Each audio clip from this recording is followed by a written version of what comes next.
Will, thanks so much for joining me as always. Thank you, Lance, for having me. So let's begin with the government shutdown. As we record today on Thursday, October 9th, the government is still shut down. When this releases on Tuesday of next week, that may still be the case, may not be, but no matter, the shutdown doesn't really seem to be impacting markets all that much. You put out a newsletter earlier this month titled Wall Street is Buying the Dip on the Government Shutdown. In it, you highlight the resilience of the market and how this current closure hasn't derailed new highs. So first, what do you think is just driving this resilience and has kept the markets largely in the green as the shutdown has gone on? Every investor I talk to, they say, what government shutdown, right? They're not even paying attention to the turmoil and the uncertainty in Washington right now.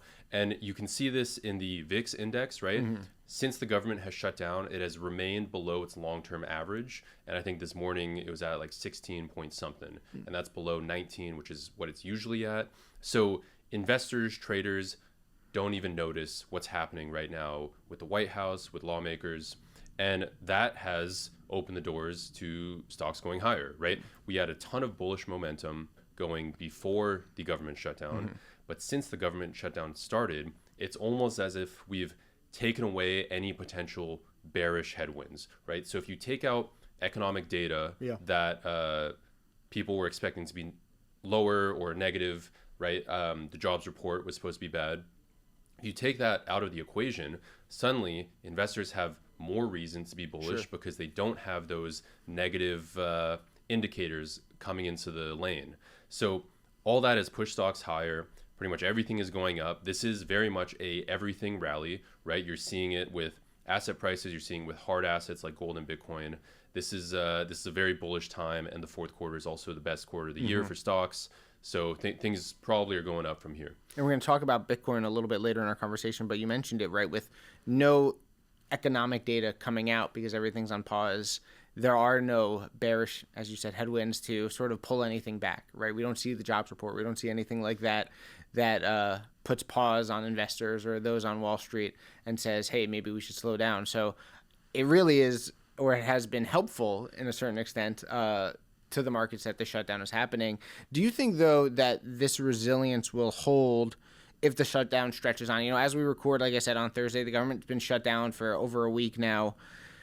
What's the tipping point, if there is there, where markets might start to care a little bit more? Has history shown us anything where that may be the case? Yeah, I mean, the longer the government shutdown goes on, historically, then you could start to get a little bit more volatility, a little bit more negative returns. But generally, markets are flat to up on every government shutdown since decades past, right? And a lot of people were saying when the government first shut down a week ago, they were saying, oh, now investors will be flying blind without economic data, so we don't know how to invest. That is a bunch of baloney. I think investors just took it as, okay, we're going to push asset prices higher.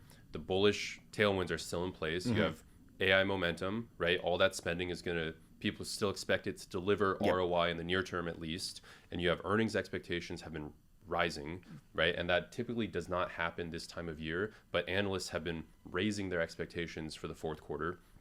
And then you have recession fears getting lower. So all the odds on prediction markets for recession have been going down for months. So you have those three things on top of the absence of potentially negative government data. There's no flying blind here. This is just confidence, optimism, a bit of frothiness, but I don't see asset prices pulling back because of the government shutdown. And I do want to stay on the topic of a strong and resilient market. Now, historically, September has been the weakest month for stocks. September of 2025 did not follow that historic trend. Why do you think we saw such strength this time around? Was it earnings, Fed expectations, AI hype, a mix of all three? What do you credit for what really was a strong September? Yeah, I think it was all those things, right? The first Fed rate cut was huge. I think people were bullish on that cut, but also on expectations for further cuts into the year, right? And into next year. So that plus AI plus earnings have been stronger than expected and continue to get revised. So all of that, it didn't really give people a reason to acknowledge the seasonality of September. So September, historically the worst month of the year for stocks. That did not happen this year. And something you can look to as well, if everyone expects stocks to be negative, that might be reason to take the other side of that bet, right? And I think a lot of investors took that approach in September. And, I don't see how this momentum could slow down unless there was a real black swan event right now. And I think in a few months we might start to see some of the AI spending materialize, either good or bad, and that could be something that derails some of this momentum for big tech. But at this point, that is not. There's been no indication of that, right? So you see a lot of people point to the meteoric rise in tech stocks like Nvidia and others, but pretty much their earnings have justified those share prices. So that's a pretty unusual thing, actually, because you have a lot of fears of a bubble, right? Everyone's afraid of a bubble, but earnings are justifying the share prices. So that kind of deflates the bubble fears, in my view, because we've never seen businesses this big make this much money this consistently. And I don't know if that trend is going to slow down anytime soon. And now we're heading into what's historically the strongest quarter of the year. Since 1950, the S&P has averaged a 4.2% gain from October to December. Do you think, and it seems like I know the answer to this before I even ask, do you think we're set up for another strong finish to the year? All indicators would suggest that, right? And past performance, not indicative of future results, of course. But everything looks fairly bullish right now. And again, that could be, you only know it's a bubble in hindsight, typically, right? And right now, there's a lot of speculation. You have a lot of capital and leverage going into the market, and you have a lot of credit in the market. And you also have maybe the best marketing campaign ever for the stock market in AI. Yeah. So you have all these ingredients to bubbles of history. But right now, the enthusiasm is sort of washing over all of that. So, you have some pundits here and there saying, oh, it's a bubble. But I don't know if we'll see this, I don't expect anything to pop, let's say, by Christmas, sure, if that's what you're asking. But it is true that if you wanted to take the devil's advocate, you have all the ingredients for a bubble right now.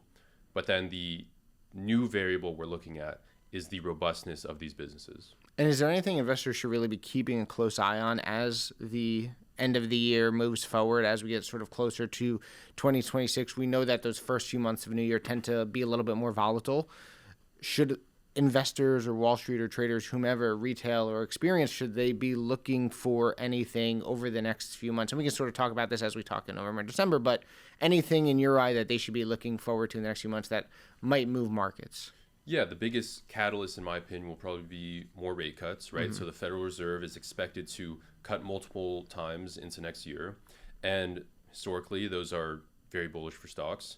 And then the AI trend is going to continue. So earnings are probably going to be better than we expect. And we're already raising our expectations for those AI companies. So those are a couple things that I'll be watching. But the big topic that seems to be getting everyone's attention right now is the debasement trade. JP Morgan had a note a week ago, and they essentially declared the arrival of the debasement trade, which is actually not so accurate, because the debasement trade for gold bugs and Bitcoin investors, that's been happening for years. Yeah.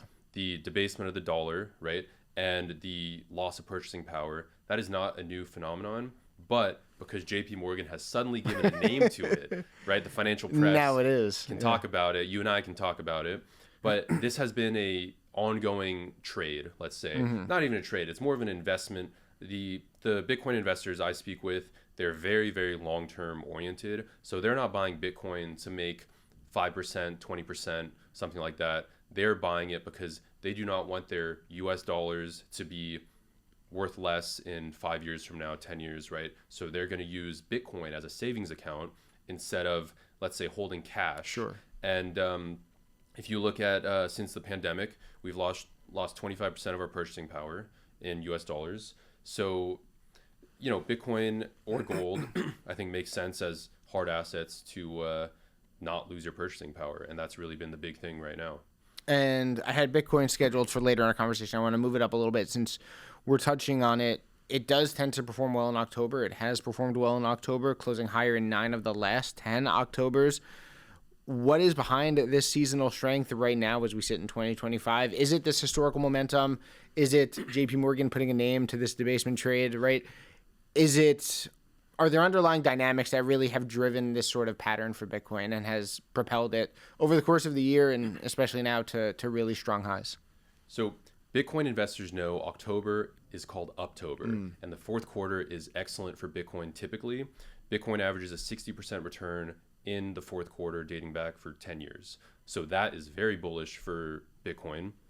But also right now you have the institutional backing and infrastructure of Wall Street going into Bitcoin. So you have these ETF products that are giving a lot of people exposure to Bitcoin that would never go out and get Coinbase and buy Bitcoin, right? So this is giving a lot of, let's say, older investors or skeptical investors sort of a traditional asset to hold Bitcoin with. And it brings more to the party, essentially. Yes, huge capital going in. IBIT is the most profitable product for BlackRock, right? And that's their Bitcoin ETF. And it's only a year and a half old or something like that. So suddenly you have this massive institutional vote of confidence driving Bitcoin's price higher. And you have all the money on the sidelines coming in that maybe a year or two ago would have no reason or no interest in Bitcoin, but because suddenly there's an ETF for it, that's pushing prices higher for sure. And you have a lot of institutions buying into the Bitcoin treasury trend, let's say, right? So you have a lot of companies that are putting Bitcoin on their balance sheet to protect their purchasing power because they don't want to hold US dollars anymore because they know that a dollar is going to be worth maybe 20% less in 5 years. Yeah. So to them, Bitcoin is a better bet.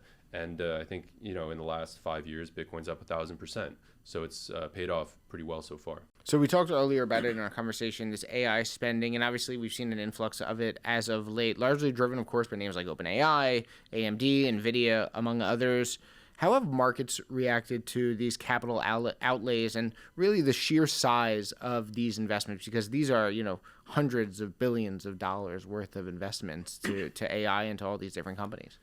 Yeah, and markets seem very optimistic right now. I will say the spending that these big tech companies are dedicating and committing to AI, and it's going out years and years in advance, right? So some of these contracts, they're not going to be complete or paid off for 10 years. Yeah. So when you have that not worrying markets, so if you have a company committing hundreds of billions in capital over 10 years into a technology or an infrastructure that's not even fully developed yet, and the stock keeps going higher, markets are definitely optimistic about the tech, the business, the demand for these products, right? So obviously markets are very bullish on this still. And this goes back to what we were saying about a bubble. You have the best marketing in the world right now on the future potential of AI. That makes everyone want to get involved, get in the market. And these companies are capitalizing on that because their share prices are exploding.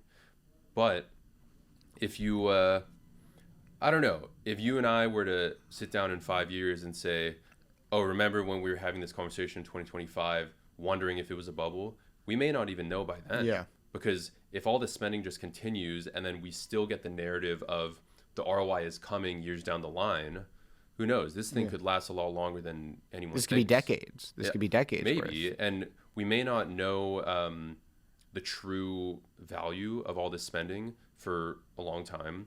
But right now, I think a lot of investors see it as an opportunity to make a quick buck. But also, some people really believe, okay, this is world-changing infrastructure, world-changing technology. You have to be very dumb to not participate in this.